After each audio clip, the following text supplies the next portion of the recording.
This episode of Heavy Cardboard is brought to you from the great folks over at GameSurplus.com, bringing the world of board games to you.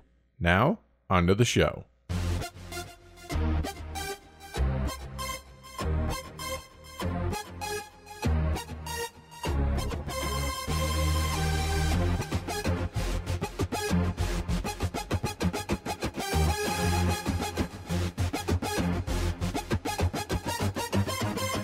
Heavy Cardboard, Episode 104, Keyper.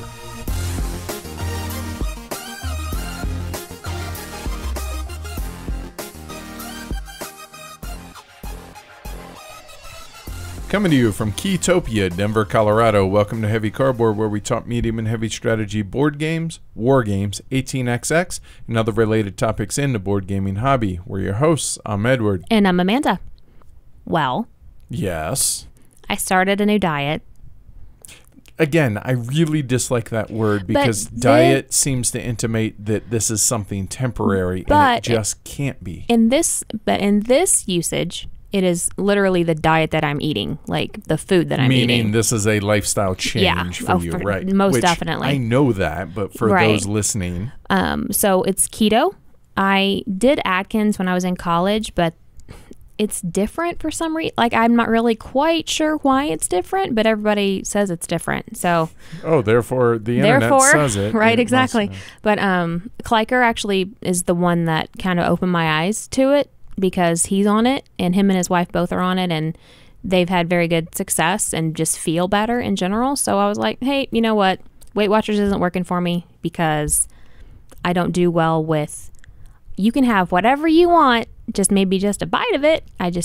You don't do well in grays. I don't do well in grays. You need black and white. Correct. And there is no doubt that the keto diet is that. Black and white. Because if you screw it up, then, well, now you have to reset your body, your metabolism to go into ketosis. Correct. Which, that's no fun. Keto flu is not fun at all, and I don't want to have to do that again. So I keep it under 20 grams of carbs a day, and to me, for some reason, that's different. I can keep it under 20 grams of carbs, but to do X amount of Weight Watchers points was hard for me. Whatever as long works. as it works, that's all that matters, right? But multiple times this week, I have walked right by bagels and Qdoba and donuts. And today we had Chick-fil-A at work, and I didn't even give it a second glance because I know that if I eat any of that stuff, I'm just going to feel awful. And I felt great for 3 weeks. That's awesome. I'm really, really proud of you. Thank you. I'm glad to hear it. So, all right, let's do this. Just keep doing it. And for me, because I haven't really talked about this in months. A long time.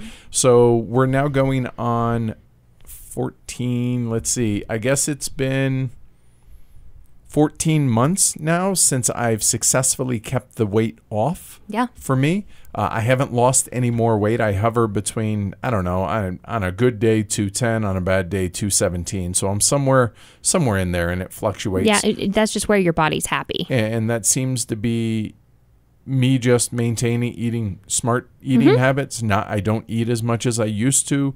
I have gotten out of the habit, especially since I've been full-time, drinking water less. So I've actually gotten in the habit now of setting an alarm every hour at the top of the hour. I go drink an 8-ounce glass of water, and if I want another, I drink another. But I chug it down, and then I go back. Then I'll have my tea, or I'll have other water in between that. But I make sure that I'm getting my water in. It's perfect. Yeah, and I mean, it's water. It's never bad. Right. All right, so for me, last episode, I was all right. No more cons until Heavy Con. Just kidding. Opportunity came up for me to go to Boston next week for PAX East. It'll hopefully be a good way to begin to kind of get my foot in the door when it comes to the entirety that is the PAX series of conventions. Because the majority of PAX cons are video game centric, there's going to be open board gaming and stuff like that. But this is going to be my first PAX, so I don't 100% know what to expect. I know there's a bunch of panels, and Matt Morgan and Andy Mesa, Matt Morgan runs all of the board game centric stuff for all of the PAXs, all the PAX I, would that be? I don't know. Wait, PAXs or PAX I? I would say PAXs. Yeah, I'm going with PAX I. And Andy Mesa is kind of his right-hand man. They have a bunch of panels and stuff like this. Matt offered, hey, if there's a panel that you think works, I can get you on it. And I think it would be great exposure, but there's not really anything. Yeah. So I'm just kind of going just to go and experience. And basically, if you see me, I don't have a home. I don't have a booth that I'm just kind of, I'm there as an attendee as media, but as an attendee, it's a little bit different, this one. So if you see me, let's play a game. Let's hang out. There's going to be a heavy cardboard meetup on Saturday night at 8 p.m. at Coppersmith, which is 40 West 3rd Street in Boston. I've never been to Boston, so, well, if you're local, you don't have to have a ticket to go to PAX. This is outside of that. So we're just going to go hang out, get some food, have some drinks, hang out, and just be. So if that sounds interesting, if you're in the Boston area, please come out. I know there's a number of folks that are going to be attending PAX that are going, and I know there's a couple that are not attending PAX that are going to be going. So I'm looking forward to it. Also, hopefully this will be a good start to me experiencing PAX in anticipation of PAX Unplugged, which is later this year in December. So yeah, you know what? I got the opportunity. Might as well make the best of it.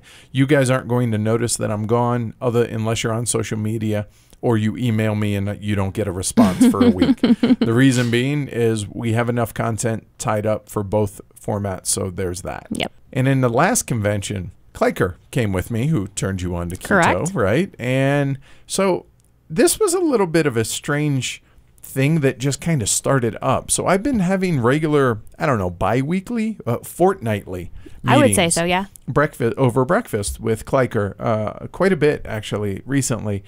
So we've been going to breakfast, and Keyper's been able to give me a perspective on business. He comes from a white collar world, and I am very much a blue collar guy that strives to be, a white collar approach to things, I think is a good way to put it.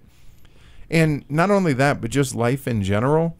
That, well, honestly, Amanda can't give me that perspective. So we joked at Gamma that he was my quote-unquote handler, but he really has become an invaluable just resource for us on the show, as well as to my peace of mind. It's amazing what a different perspective and a different voice can have. It has, seriously, I found like a level of peace that I didn't have before. So thanks, Guru Keyper. All right, I really appreciate it. I think guru would be a better word than handler or not just a really anything. Just a really good friend that is giving me a perspective that I haven't found otherwise. So that's been really cool. He's just calm, has a calming influence. He really is. He's totally laid back California dude who ranches now. And the funniest thing that I'll never forget about Keyper is when Asher and I was attacked. When we were attacked, he just stoically was like, I was just taking my belt off and strangled the dog, just completely. And then he just went on with his turn. And I was like, wait, what? Yeah, that sums it up. Whatever, just as you do. Yeah, he was attacking you guys. It would have been done. I was like, okay. While you were in Reno with your guru, yes, I went through a whole bunch of my planner stuff and sold it off. And why'd you sell it off? Because it was stuff that I was never going to use, and I felt, declutter. Yeah, and I felt, it deserved to be somewhere that would make people happy instead of just sitting in a box or in a binder or something. So okay. Not to mention, get that fat loot. Yeah, get some fat stacks of Benjis or maybe some, just a few bucks. Maybe some $10 bills. Right. Yeah. Whatever. But I made enough money to be able to buy a pre-loved planner. Used. Well, okay. No, it's pre-loved. Whatever. It's handmade by nice Italian people in Belgium. Yeah, I don't know. And leather. Yes. It's super nice. It's really nice. So it's I never thought it's a ringed planner. I never thought I would really like rings, but why? I don't know. I just have never really thought that I would. As opposed to like the rubber band like a traveler things? notebook, that I've been using. But I really like it. It's nice and fat and chunky, and I've made my own dividers, and I've printed out inserts and all kinds of stuff. So I'm having a lot of fun. But I felt this way with other systems, so I'm not like, oh, this is the be all end all, because I felt like this before and then gotten bored. So I'm not going to sell anything that I like just in case. Yeah, I change my mind. I say give it 2 weeks. Yeah, Knowing the seriously. way your moods change with these things, yeah, I think so. Yeah. So I played disc golf with Sweater Mike, and luckily didn't hurt my ribs, which is really nice. So my cracked ribs were on my right side. And remember, I cracked my ribs, 3 months ago It was a at while this point. ago. And the cartilage still aggravates me from time to time, but they're totally healed. But this was really my first real physical activity, as far as that goes, especially around, using my torso in that regard. Not an issue. So that was really nice. It was a Yay. gorgeous day to go out, play some disc golf. At the beginning, and then the wind kind of kicked up a little bit. And no, and the wind turned what would have been a par 4 hole into a par 3 for me. It was a thing of beauty watching that thing carry. It was really, really nice. So, which kind of led me to the question of, really, are my ribs healed? And I definitely got to say they are. Like I said, the cartilage is still pretty sore at times, or if a storm's moving in, I feel it. But other than that, yeah. That may always be that way. And I'm super stoked because when I come back now from PAX East, finally gonna invest in actual snowboard gear for next season. So I'm looking forward to it. And you know what I bought yesterday? I do not. Little tiny stickers that are of Munchkins snowboarding. Alrighty. That I can mark whenever you go. Alrighty. There's that. We have a new system at work. Our practice changed the system we use for patient records. So that directly impacts my department. And because you're a medical biller. I am. And I was partially entering most of the charges for our entire 12-doctor, 7-location practice. But now I am doing them all in real time, which, okay. Well, it's a new system. You got to learn how it works. Yeah, right? and luckily they did a really good job kind of rolling it out to everybody. Like some of the doctors took the whole week off. A lot of them are only doing half days. So what we normally would see, maybe at like 2 locations, we're seeing all day in some cases. So it's been nice to kind of ease into it. Let us kind of get used to it. Let me get used to it, and then next week, whenever everybody's back, we'll see if I'm still coherent. All right. Well, Godspeed. Thanks, because you won't be here. So I know. Matt and Dane will get to hear all about it. All right. Fair enough. So we got an email the other day that I got to say, I don't care where we are with the show or anything else. I cannot imagine this sentence, the way this email started, It's never getting old. No. So it started out, "Hi, Edward. Martin Wallace gave me your contact information." What is life? That maybe it's me, but that's kind of cool, and I don't think that's ever going to get old. Now, is Martin Wallace? Does he have some lemons in his portfolio? Of course, yes. But he's Martin Wallace, dude. Right? I mean, seriously, that's pretty badass. Yes. That's really cool. So yeah, thanks for making my day the other day, unnamed publisher. I appreciate that. And I guess by default, Martin. So yeah, that was pretty cool.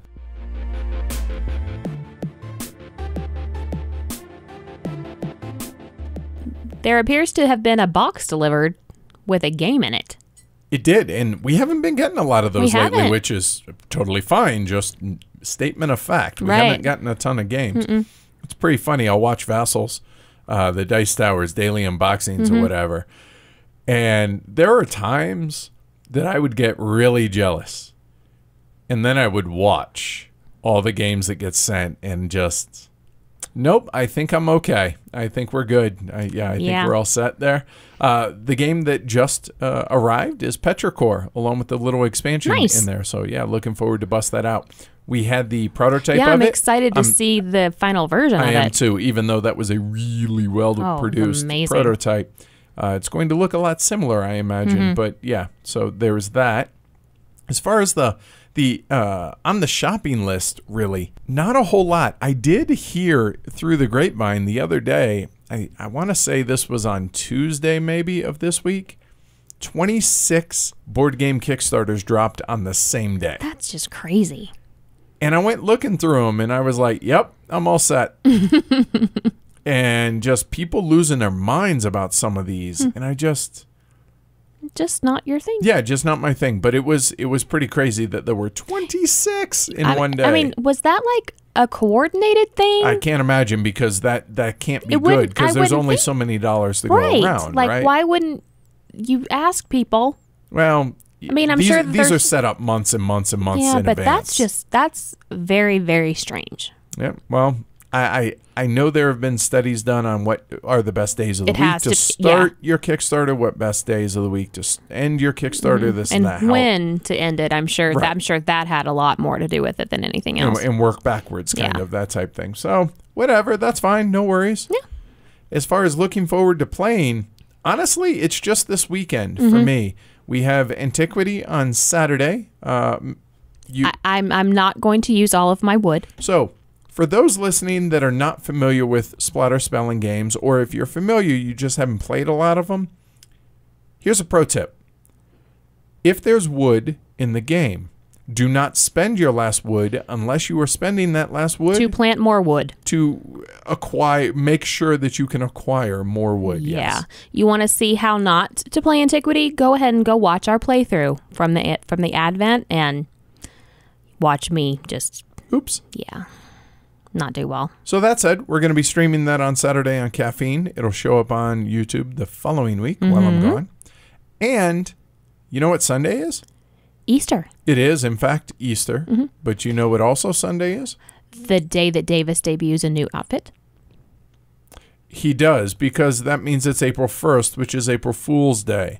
Last year we played Monopoly and played it straight, and we still get comments on that video. We do. All I'm going to say is tune in. Yeah. Should be fun, I think so. at least for the viewers. What have we been playing, though? Not a ton, because I've been on the road a lot and you've been working a lot. But Yeah. AuZtralia with a gotta Z. do the Z. Keyper, obviously, and Bora Bora. Yeah. Yeah, that's pretty much the crux of it. It's really not a whole lot there. But thought we would take a minute to talk about AuZtralia. Now, I realize the Kickstarter just ended, but I imagine there's probably late pledges if that's your Right. thing. We did a playthrough of it earlier this week.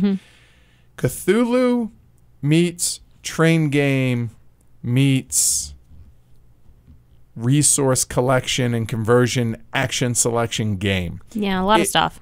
It's really weird, and I've seen that term used online when describing the game, as well as, well, that's honestly how all of us, when we did our live stream of it, termed the game.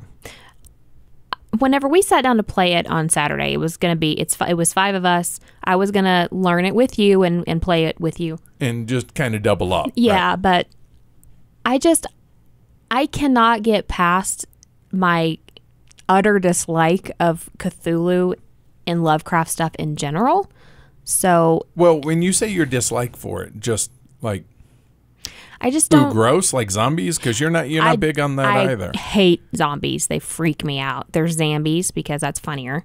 But yeah, I think it's just like all of his tentacles and just freaks me out. Yeah, you don't eat a lot of octopus either, I just don't. do you? I just don't like it. And Okay. it freaks me out, and I'm uncomfortable enough. I don't need to be uncomfortable at the table. So Fair enough. So, needless to say, Amanda didn't play it, but we did, and we've played it a few times now, and it's very subtly, not subtly, but it's a co-op that isn't a co-op in a sense that everybody, or it's semi-co-op, I guess is what I they think that'd be term better. these, Yeah. to where there's all these Cthulhu or supporters or zombies or any of these things that are pre-seated on the board, and the game ends one of two ways. Either somebody, one of the old ones, goes and takes over somebody's port and defeats that player, and the game ends immediately for everybody. Or there's this cool little time track, which is kind of reminiscent of a Glenmore or a Kraftwagen or even kind of a shipyard, to where if you're furthest back in time order on the time track, then it's your action. Which I like that. I think that's a cool mechanic. Yeah, I'm a fan of it as well. And there's 10 different action selection locations on your player board that you can select. You can build rail, you can go mining for resources that are on the board, this and that. You can attack some of the old ones, so on and so forth. So the game ends, like I said, either when somebody loses a port or when the time track, when everybody, including the old one's time track marker passes 53, and everybody starts at roughly 1 on the time track. The old ones start at like 25 or something, 22, right? They do. So the game just, everybody's taking their turns, whatever, going around, building track, and doing all of this until the old ones become active. And then events start happening, which are random draws, stuff like, turn up the old one on the lowest hex, stuff like that. Or, if there's temples, it might spawn other Cthulhu, or old ones or whatever. Right. Mygos, stuff like that. Because once they become active, they start moving if they are active on the board, if they're turned up, if they're basically discovered and active. They start then going and destroying your farms and camping on your rails to where you can't build rail anymore, this and that. Blighting your farms. Right. And so it's a matter of killing all of these, or as best you can, because they're worth victory points for you, but also if at the end of the game, all the Cthulhu or old ones that are left on the board count for victory points, because the old ones get scored too. And in our first game, I thought I was going to kill everybody score-wise. I think I scored something like 28, 29 points. You did out of the humans? I did, and the old ones scored, I think, 55. Yeah. Which is not good, i.e. we all lost. So I was at the other table working on inserts and stuff for my new planner, and everybody was like, wait, are we reading this right? Like, are we scoring this properly? Right, because all the unexposed, unflipped up old ones count double. And Cthulhu was one of them, and he was worth 24 points alone. Oops. Yeah, and all the blighted farms count against you, this and that. And so it's cooperative in a sense that you want to make sure that there aren't a lot of old ones left on the board by the end of the game, but you're also looking out for yourself. And while the game would never be one of my favorites. It's a Martin Wallace game, by the way. I guess I should have mentioned that. So it's designed by Martin Wallace and published by Shale Mill, or will be published by Shale Mill. They ran the Kickstarter for it, and fulfillment to come later this year. But I gotta say, for it being kind of a semi-co-op and with random draws as far as how the old ones move and how combat works, it was an enjoyable game. I dug it quite a bit. Not, I can't wait to play it again, but I'm glad I got to play it a few times. So that was pretty cool. I don't want to give it a rating, per se, after only a few plays, but I will say, if this sounds interesting to you, go check it out. It's AuZtralia, but instead of an S, it's a Z. Yes. So again, designed by Martin Wallace and published by Shale Mill Games.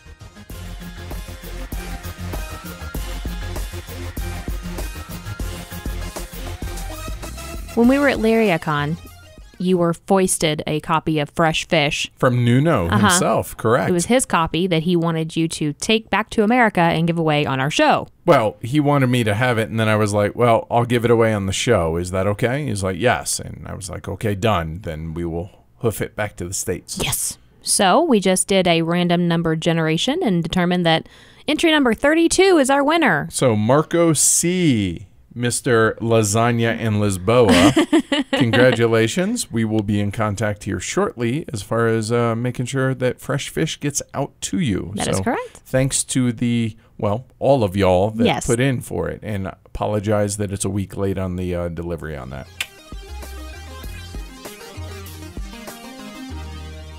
Big thank you to our sponsor, BoardGameTables.com. If you're in the market for a customized, one-of-a-kind board game table, go check them out, BoardGameTables.com. Richard Breeze just keeps making new games. Yeah, in the Key series, and the latest one is Keyper. So Keyper, published in 2017, designed by the aforementioned Richard Breeze, artwork by Vicky Dalton, published by R&D Games, which is Richard's company, and Hutch as well. Plays 2 to 4 players in a published playtime of 90 to 120 minutes. As far as availability and cost, it's currently in stock at Game Surplus, priced at $59.95. MSRP is $82.50. So, pretty good deal there. So, if this sounds interesting to you, maybe go check that out.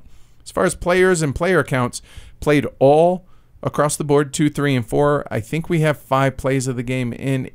It's 4 to 6. Let's put it that way. I can't exactly remember. Do you? No, we really need to start writing these down. We really do. So much for that whole gonna track all my plays type thing. Yeah. Oh, snap. What's going on in Keyper? Keyper is a worker placement game, and apparently the 8th title in the Key series. What makes Keyper special is that when one player places a Keeple or a Meeple on a country board, another player can join them with a matching colored Keeple or Meeple on the first player's turn to the benefit of both players. In this way, some players are likely to have played all their Meeples before others, and by Meeples, it's basically your workers. All workers have the potential to work twice. If a player's played all of their workers, but another player still has some, then on their turn, the player with no remaining workers can lay down one or more workers on the country board that they've claimed or in their personal tableau or their village board to secure additional resources or actions. It can therefore be doubly beneficial to cooperate with your fellow players. However, this is very much not a cooperative game in the usual sense of a co-op. The game takes place over 4 seasons, and every player basically makes their own in-game scoring. Whoever has the most points at the end of the 4th season or winter is the winner. So talking about the 5 factors that we think gives a game its weight. First off, complexity or the rules overhead and such. Once you understand the rules, the gameplay is pretty intuitive. It is. There's enough things to keep track, but not really an overwhelming amount of them. And yeah, the rules, the rule book makes the game feel harder than it actually is. Yeah, definitely. As far as planning or, the decision matrix, as we like to call it. The game does have a fair bit of long-term planning via tactical decisions. And as the game progresses, you can get your own in-game scoring tiles, which can guide your way. Yeah, you can get more as the game moves along, which definitely can influence you to kind of pivot on what your strategy was going to be. And each season, the community boards change, and what resources and actions are available change. Some resources may become available that weren't, and some won't be available at all. So it definitely forces some very tactical decisions. For sure. And ultimately, it's an efficiency game. So it kind of has aspects of both short and long-term planning. I think that's a pretty fair point. Yeah. And so I feel like it's got a pretty good impact as far as how much it contributes to the weight of the game. Definitely. There are some luck and random factors here. There's the random tile draws, and that's the main random factor. And the fact that only about a third or so of the tiles available get drawn every game. Now, obviously, if people are acquiring more tiles, more will come available. But as a general rule, below half of the tiles that are in the game ever get drawn. So you can't really plan around a certain tile or tiles coming out. Like in Through the Ages, right, these cards are going to come out. So you know what? I'm going to wait for those cards, whatever it is that I'm planning. Here, you can't really do that. You kind of have to play the hand that's dealt to you, so to speak, and essentially, like you said, it's an efficiency game, so you better do it better than your opponents do so. Right. So as far as luck and random factors, that tile draw is really the main thing here.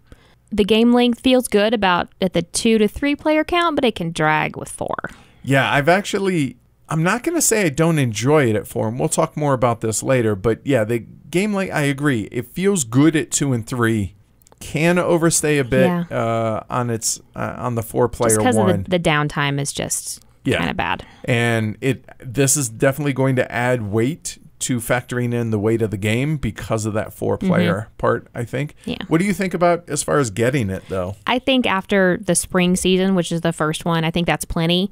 After you are able to see how the country or the community boards get claimed and what workers you'll have for the next season and the flipping of the boards and all of that stuff. Once you have one round of that under your belt, I think you're fine. Yeah, and then obviously in-game scoring happens at the end, but you're choosing tiles for your own personal in-game scoring, so you can kind of get an idea on how well you're doing on that because you're choosing the damn tiles, right? It exactly. kind of makes sense. Yeah. So ultimately, where do you think the game falls weight-wise here? Medium plus, maybe above Rococo.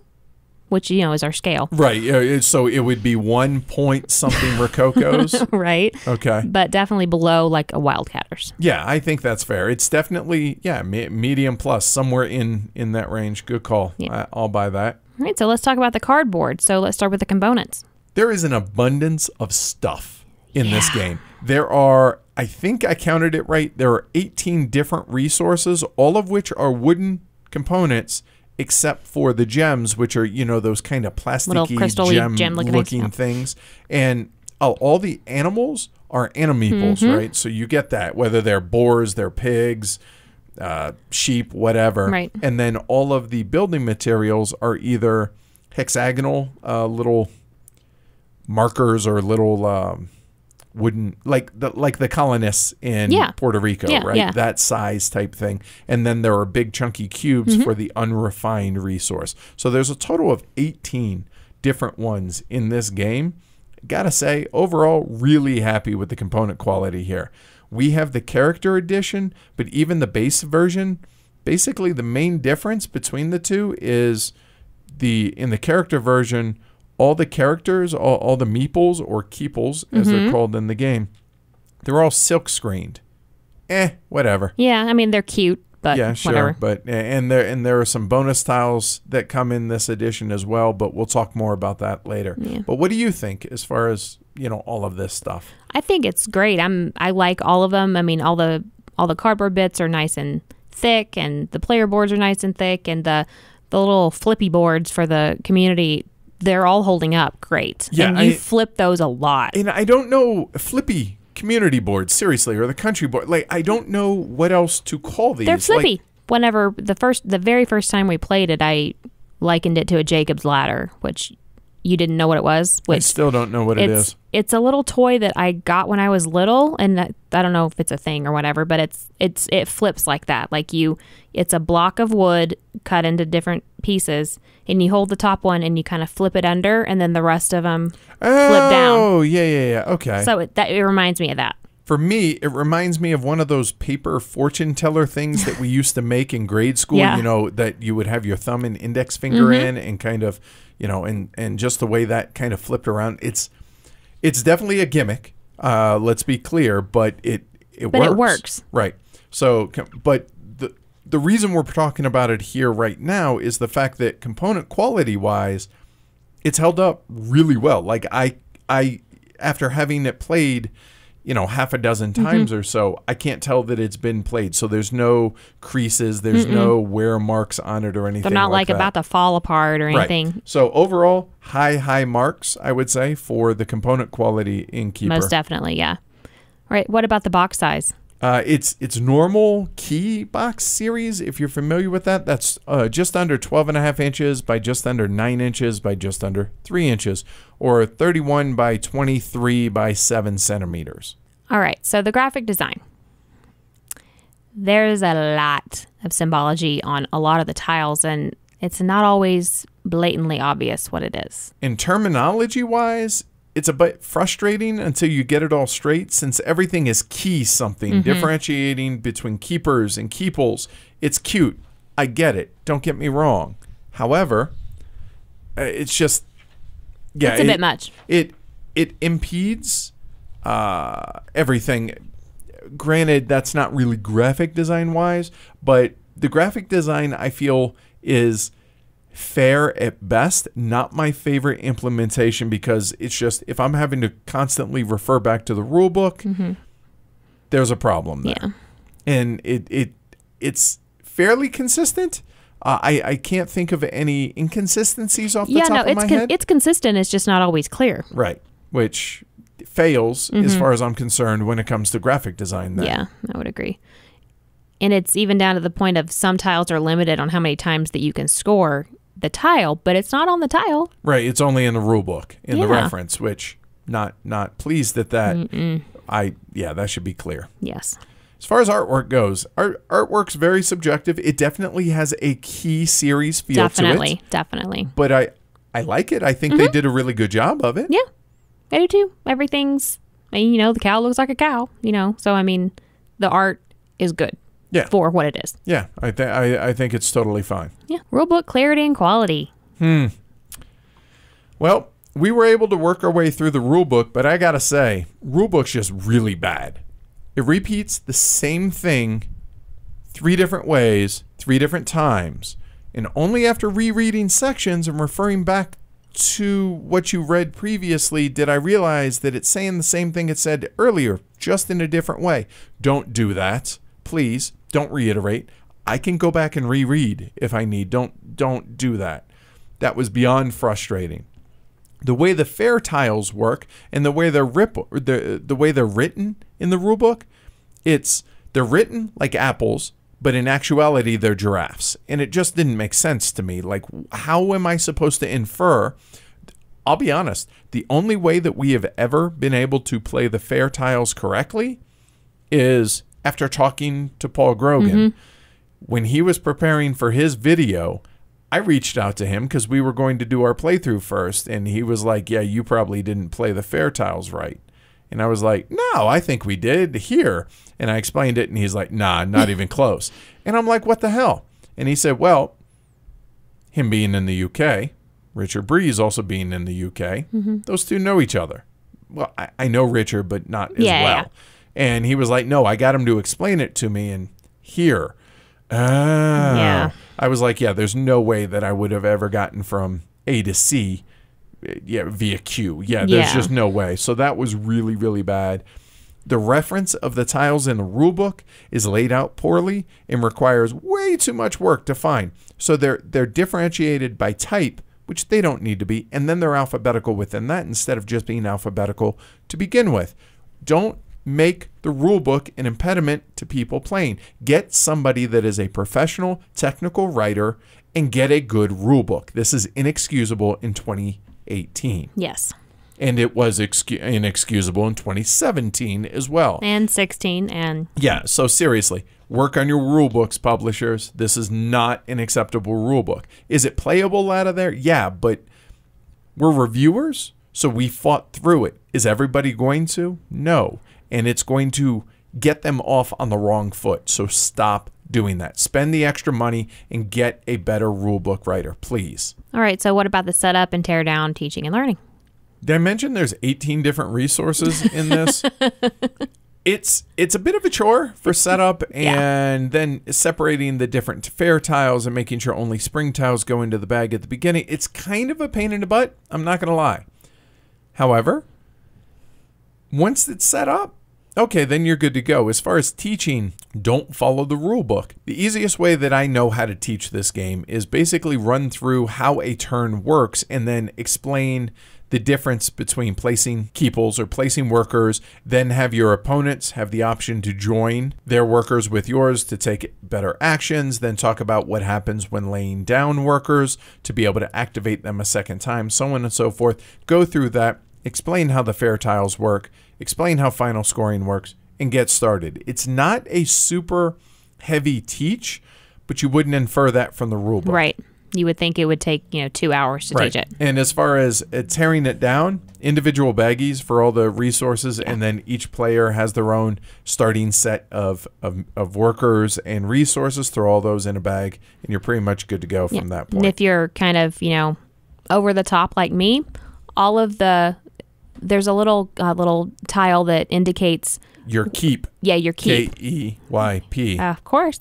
And if you turn it over, it has the player color that you're supposed to have that assigned to. So ours were all messed up at one point, so I fixed them. Thanks for fixing that. You're welcome. So just, keep an eye out. All right, now that I'm over my rulebook rant, what makes the game enjoyable and why? There's a lot of decision points. There really is.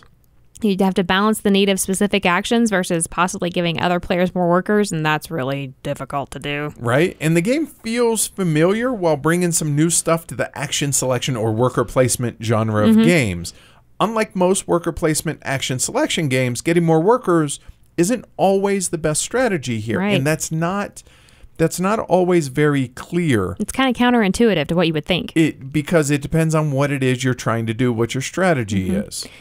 It's not another Keyflower. Yeah, which this was really interesting that because it's in the Key series, for whatever reason, everybody and their mother seems to want to compare this to Keyflower. It's not. It's in the Keys series, but it's its own animal. It's completely, it's basically set in the Key universe, but it's an entirely own game. Yeah. So get that similarity out of your head right now. Mm-hmm. The follow action. It seems to be becoming a thing in gaming. Like the active player takes an action and another player may follow, taking that action on the other player's turn. But it's a little different here. Yeah, and it definitely seems like it's becoming a thing, right? Yeah. I think that helps alleviate downtime. It keeps other players engaged during the active player's turn. But it definitely, the way it's done here is clockwise after the active player, one opponent can choose to follow with a matching meeple, and it doubles the effectiveness of the original player's placement, and both players benefit. So it's like I said at the very beginning, it has a mutually beneficial benefit, but it's not a cooperative. Right. And it goes clockwise, like you said. So the first person, if they say no, then it goes to the next. If they say no, it goes to the next. So it's not the next player and that's it. Right. It just goes around the table. You can reactivate your workers and, like lay them down. Right. Can only take the lay down action after all of your workers placed. And this kind of doubles back on you don't always want the most workers here, because if you have more workers, it means you have less opportunity to lay them down or use them a second time, because of the fact that as long as a player has workers still to place, if the other players are out of workers, they then can select whatever community tile that they have selected. They can start laying down those workers and doubling up those actions. So more workers gives you more flexibility, but having less workers gives you the ability to double up on actions that, well, if you were planning well, are actions that you plan to use multiple times. Yeah. So it's very much a decision, what direction do I want to go? It's an interesting kind of like push and pull type of thing. It really is. Like, what do you want to do? There's not really emergent gameplay, but there's enough aha moments with emergent strategies.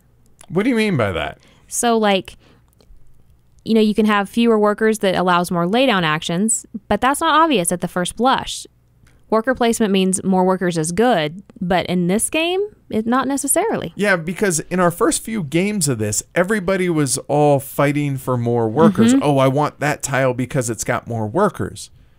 Because that's what you're supposed to do in most worker placement games. However, after playing it a handful of times, you start to realize just what I had just talked about, that laying them down can be equally as lucrative or a strategy that you want to follow. So getting less workers, believe it or not, can actually be a benefit than having more workers, as long as you choose them well, as long as you place them well. Because by the end of each season, for one of your actions, instead of placing workers out on the board, you're going to place your Keyper or your main dude out on one of the community tiles, and the amount of community tiles matches the number of players. So in a 4-player game, there's 4 community tiles out there. You forego an action to be able to claim one of those community boards. And when you claim it, you're not only claiming everything that's on that board, all of the workers that all the players have placed, because there's no ownership of workers in that respect.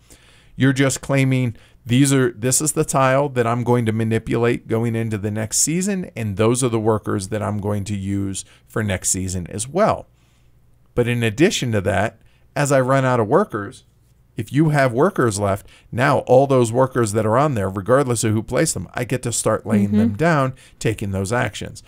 So it definitely, there's a lot more there than first blush. That there's a little bit of, opaque decisions or opaque strategies that aren't readily obvious early on. And speaking of claiming those boards, if your opponent has already claimed a board, but there's something on there that you really, really want, you have to weigh it and measure and make sure that that's something that you really want, because you're giving that person that meeple. Yeah, that more workers for next turn, right? And they can also, like you just said, they can also lay that down. this turn. Yeah. So there's a lot that you have to weigh. Yeah, there really is, and that's what makes this game good, I think, right? Yeah. Each player effectively selects their own endgame scoring conditions as well. So there are some common scoring things like the fares and such like that, like everyone's going to score their fares, but even those you're going to select throughout the course of the game. But the bulk of a player's points come from the tiles that they will have acquired by the end of the game. So there are essentially two types of tiles. There are in-game scoring tiles, and then there are tiles that help you do stuff better in-game, right? Rule breakers for you only, that type thing. So this definitely forces players into asymmetric gameplay, which, because they're following different goals. I mean, if I have a lot of in-game ones for farm animals, and you have in-game ones that are focused on gems, we're not going to be going to the same places, most likely. That's completely different. Now, that might limit the amount of interaction, possibly, but again, more players, more, there's a greater likelihood that we're going to be butting up against one another and trying to fight for certain spots, or if not fighting for certain spots, trying to piggyback off of one another in certain players, et cetera, et cetera. Yeah, it gives the game a fair number of different routes to victory, but it also increases drastically the replayability because, like you said, a third of the tiles come out. So so there's going to be tiles that you're like, oh, I haven't seen this one before, many plays into the game. Yep. All right, so those flippy community boards that I think that's the best way to describe them. They're flippy. So like we talked about, at the end of each season, the player will select the community tile and they will flip it around and get it to exactly how they want it. And I think each board has 4 different ways you can do it. It has 16 different ways to have the board laid out, and there's 4 per season. So yeah. And this definitely had a chance to be really gimmicky. And I'm not going to say that it's not gimmicky. Kind of like how the time wheel in Zolkin could have been totally gimmicky. Is this necessary? No. So in that respect, yes, it's a gimmick. But it kind of does its job because it doesn't have a massive effect on the game, but each player gets to control the board that they chose for the next season. So depending on your personal strategy, you might want certain resources to be available, or as you get more into the game and more advanced as far as strategy goes, resource denial for your opponents. Like if we're playing a 2-player game and I see Amanda's going heavy on gems, you better hide those gems. I'm going to not make gems available on the community board that I have here. Now, you probably will. Right.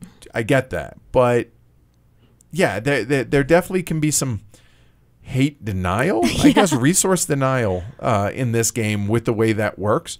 And I suppose it could have been implemented in a different way, but I'm not a game designer. I'm just trying to take a look at it as it is. I think it's pretty clever. I do too. It can be a little frustrating for new players to figure out, I don't understand how this has 4 different options. I only see 2. Right. Oh, I flipped that one over. I can flip it. Half of it can be upside down. Right. So it adds a layer of fiddliness and complexity as far as like kind of rules complexity in a sense that how the hell do I even get this thing to work? But I dig it. Yes. I really kind of do. Yeah. The turns are usually pretty quick and quick moving for the game.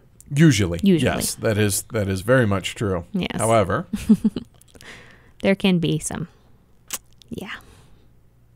And it's a bit point salad-y, and it's a bit of an odd duck when I say this because ultimately each player is choosing all their own in-game scoring. Yeah. So it could be that, you're not going to get a bunch of points just because you have a bunch of resources left over, or you're not going to get points for gems at all unless you have in-game scoring tiles that you've acquired to score gems. So it has a bit of a feel of a point salad, but I don't really think it is because you're deliberately choosing what's going to score, and not everything is going to score. I think, it's definitely a cool take on a point salad. What's not to like about it? So I struggled with it when I was doing my prep, where to put this, because some people are going to see this as a positive, but put it over here on the dark side, that there's just lots of flexibility and not a ton of punishment for missteps. I mean, it's not a Vinos or an Agricola where missteps are definitely going to bite you really hard. This is an efficiency game, so it's not entirely tactical, not entirely strategic, and the game is forgiving as there's always some sort of positive reinforcement in terms of, you're always going to be doing something productive, even if it's not optimal. It's a friendlier and less competitive than it is its big brother, Keyflower, yet it's so drastically different. They're not twins. They're not even fraternal twins. Right. But this definitely, it has, you know what? When we get to the comments from BGG, somebody worded it really well. So I'll actually just save it for a good comparison there on how they call this game. And I think it's really apt. There's really not much by way of emergent gameplay. I mean, the third season feels like the first season, just different options. And there's not any season-specific tiles in the sense that any tile can come out at any time. So while there's variability, there's just not very much emergent gameplay. Yeah, it's just, oh, hey, these tiles came out now as opposed to the last game. These came out in a different, or maybe they didn't come out at all, but you're doing the same thing regardless of the season. And I guess the one thing that I would clarify there is there are spring tiles that that could only come out in spring, and then there are other tiles that can't come out in the spring. Right. Outside of that, anything could have, spring tiles could come out in winter season, stuff like that. Right. So it's, or in fall, whatever. So yeah, definitely no emergent gameplay, but there's variability in the way that plays out still. There's lots and lots of options, which can cause AP. Which is why we said in a 4-player game, can overstay its welcome. The color choices between some of the meeples can be kind of tough to differentiate. Yeah, white and gray, orange versus brown. I imagine colorblind wise, not really good if those that aren't colorblind struggle to differentiate that. And we're talking both, we struggle with this in our studio as well as in the basement where the sun has come by and said, yo dog, that's a lot of light down there. So these are kind of ideal lighting conditions, and we still struggle to be able to differentiate between, the white and the gray. Especially the white and the gray. It's more similar than it should be. Yeah. So that's kind of a bummer. It's not a huge game breaker unless you're colorblind. Right. I will say that the character edition ones, they're carrying like the miners carrying a pickaxe and things like that. That can help. Yeah, that definitely helps. And they're also different sexes. Some are men, some are women. But the symbols that are on the community boards also have that same tool. Like there's a trowel for the orange ones, or there's an axe for the brown ones in the corner. So it is colorblind friendly in that standpoint. However, when you're looking at this, you normally have your meeples standing up, right? I mean, that's just normally how it works. So you're not looking at the faces, like the sides of your meeples. Right. And so that makes it like you unnecessarily have to pick them up, tough. Pick them up, look at them. Right. I wish they would have differentiated quite a bit more on that. And the bonus tiles in the character edition of the game, this kind of leads back to just what I was talking about. A lot of these have to do with having men or women of a certain type. The only way you can tell the sex of a meeple is by having it lay down. And you cannot lay down these because laying down is an actual action. So they actually have to stand up on the community board. So that requires you then to kind of look down and get close to, is that a man or a woman on that? And that's unnecessarily fiddly. Yeah. And we have never once been willing to play with those tiles. Now, they're extra. They're kind of like promo type tiles. Yeah. So, but yeah, they're superfluous, and we'll just never use them because I just don't want to have to mess with that. Like, even again in perfect lighting conditions here in the studio, I still struggle to be like.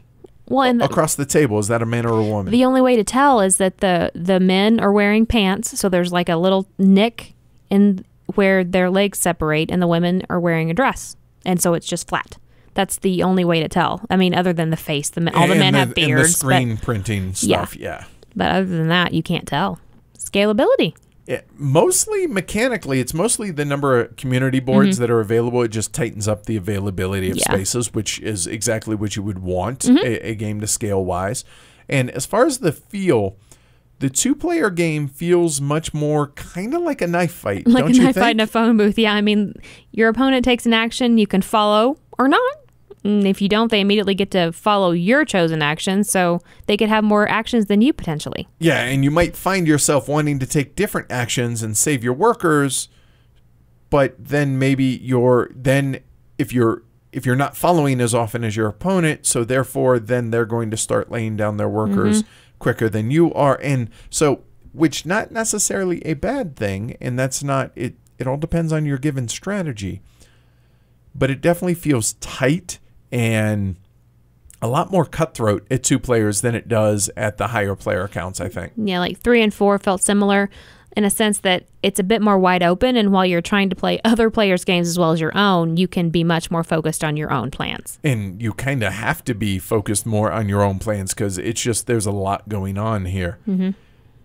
That's not to say that the game isn't interactive. I would say it's highly interactive regardless of the player count, but maybe just a little bit less so at 3 and 4 players. I would happily recommend it at 2 and 3. I mean, at 4 too, but you just have to be aware that it can play a bit long. Yeah, that's the big downside to the 4-player game, especially if you have anybody that APs. Outside of that, the game can move at a pretty good clip, but yeah. Your favorite part, usually? Comments from BGG? Yeah, so here we go. Let's see. What do we got? Way too long for what it offers, and it offers a lot of choices. Too many, maybe, but none of them is exciting. It's slow, dry, with too abstract gameplay for me and connection, or disconnection rather, to the theme. There was never a moment where I thought, what a cool move! Neither did my opponents.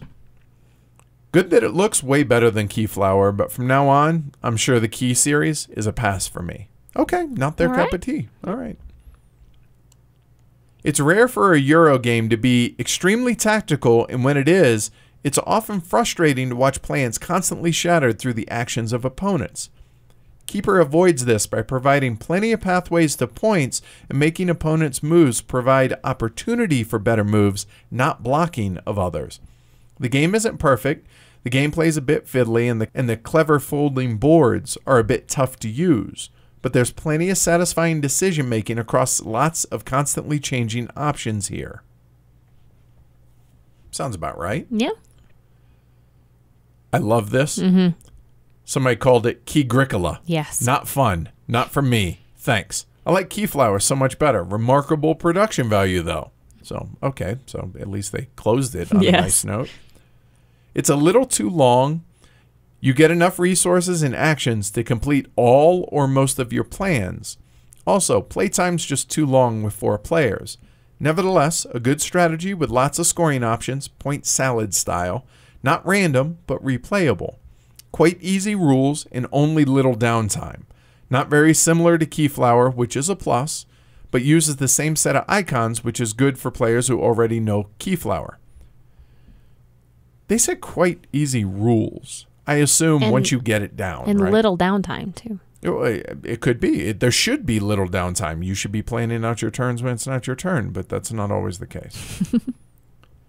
It feels like a mix of Colonists and Caverna with a splash of Keyflower. Yeah, I could see that. Very much so, yeah.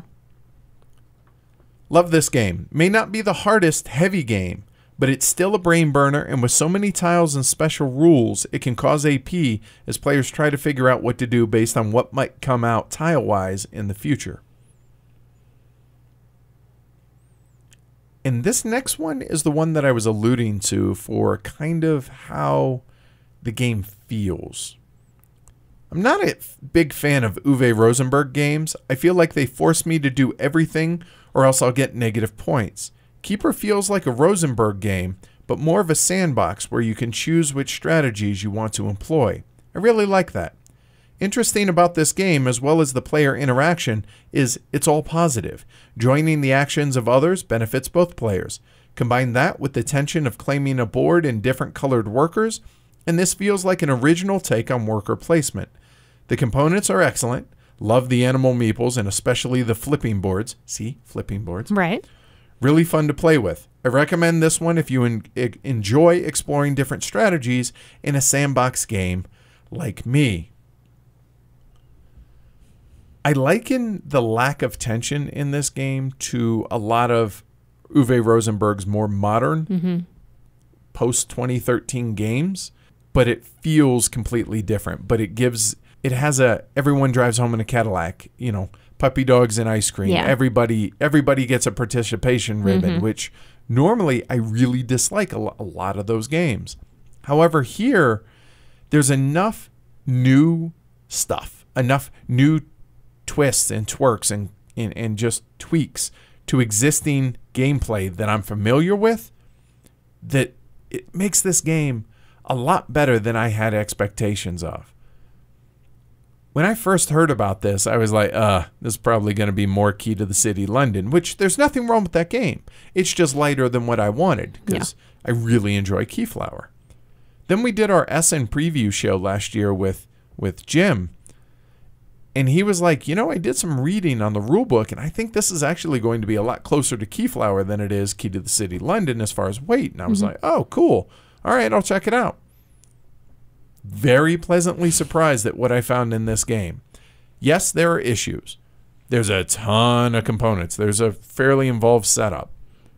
And the rulebook, not good.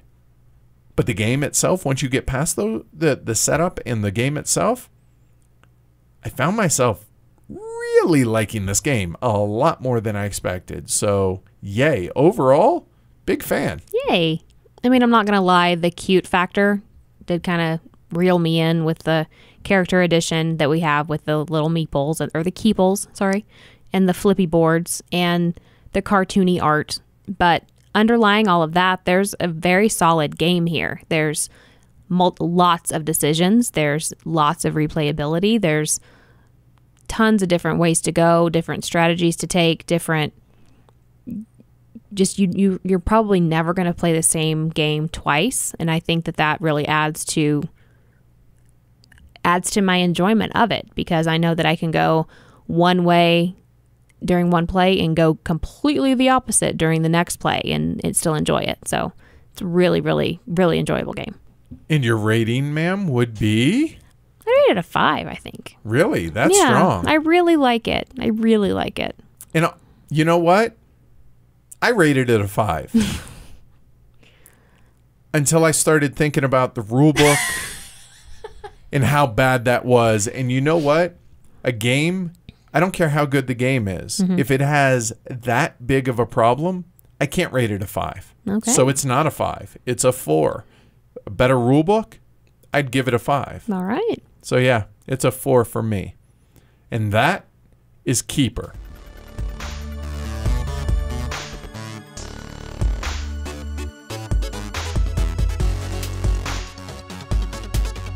While you're in Boston, are you going to get some apples? Huh? I got a number. How you like them apples? Oh, well played. Nice. I don't know how much exploring I'm going to do. Hopefully I'll be able to do some. I don't know. This is going to be a completely unique experience for me because I don't have anything planned outside the meetup on Saturday night. Kind of freeing. Yeah, it's freeing and a little... For a type A who really enjoys having everything scheduled, and I have a set where I'm going to be, and it's a little unnerving, I think. But nonetheless, it'll be kind of cool to be just a fan of video games and board games and going to check this out. You're going to be a dude. Yeah, I get to be a dude here. You get to be a dude. Exactly, just a dude. Yeah. So a JAD, just another dude. So as always, as is customary whenever you're at a convention without me, everyone is welcome to send me cute gifts, cute pictures of babies. So gifts meaning animated gifts, right? Got it. Baby animals, elephants, perhaps an elephant sitting on someone. send you them where? Twitter at Amanda U. Instagram at Amanda U825. I'll be posting a lot of planner stuff, that's for sure. So you want to follow me over there and check that out. And for me, depending on the internet there, I will try and live stream some stuff. I would think. Caffeine, you would think, it's a video game, so you would think that the internet would be good there. You would think so. But we'll see how that goes. So just a quick reminder, everybody. Saturday night, 8 p.m. local time, Coppersmith is the Heavy Cardboard Meetup, 40 West 3rd Street, Boston. And with that, I would say we'll talk to you guys next week, which is true, but I'll be in Boston when you hear it. Mm-hmm. And you'll be here. Yep. All by myself with Asher. Cool. So we'll catch you all later. Bye, everybody. Take care.